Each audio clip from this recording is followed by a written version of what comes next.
গ্রামে রাখাল বালিকা জঙ্গলের পথে তার ছাগলের পাল নিয়ে যাচ্ছিল।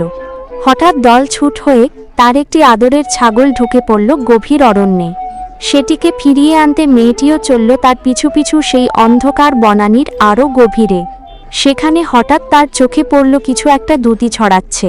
কৌতূহলী হয়ে কাছে যেতে দেখল লাল টুকটুকে উজ্জ্বল কয়েকটি পাথর।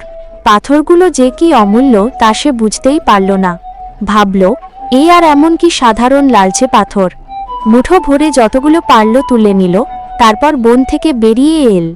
এরপর সে তার গুলতিটা বের করে সেই পাথরগুলো দিয়েই কাক তাড়ানোর খেলায় মাতল। একটার পর একটা মহামূল্যবান পাথর সে ছুঁড়ে মারতে লাগলো খেলার ছলে। এমন করে প্রায় সবগুলো পাথরই যখন ফুরিয়ে এসেছে, হাতে ছিল শেষ একটি। ঠিক সেই মুহূর্তে পথ চলতে এক অভিজ্ঞ জহুরির নজরে পড়ল ব্যাপারটা। তিনি ছুটে এসে মেয়েটির হাত চেপে ধরে বললেন, ওরে অবুঝ মেয়ে, করছিস কি এসব? তুই কি জানিস এগুলো কি? মেয়েটি সরলভাবে উত্তর দিল, এ তো শুধু চকচকে পাথর। জহুরি দীর্ঘশ্বাস ফেলে বললেন, পাগলিরে, এগুলো সাধারণ পাথর নয়, এগুলো মহামূল্যবান চুনি পাথর। এমন একটার দামেও তো তোর পুরো শহর কেনা যায়।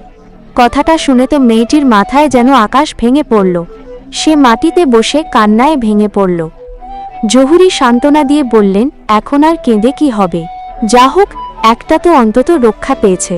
মেয়েটি ফুঁপিয়ে ফুঁপিয়ে বলল, আপনি তো শুধু এই একটার কথা বলছেন। আমি যে সকাল থেকে এমন কতগুলো পাথর না চিনে নষ্ট করে ফেলেছি, তার কি হবে? এই গল্পের সারমর্ম হল, আমাদের প্রতিটি শ্বাস প্রশ্বাসও ওই মূল্যবান চুনি পাথরের মতোই দামি। এগুলো হেলায় নষ্ট করার জন্য নয়, বরং এই জীবন দিয়ে পরম করুণাময়কে স্মরণ করার জন্যই আমরা পেয়েছি।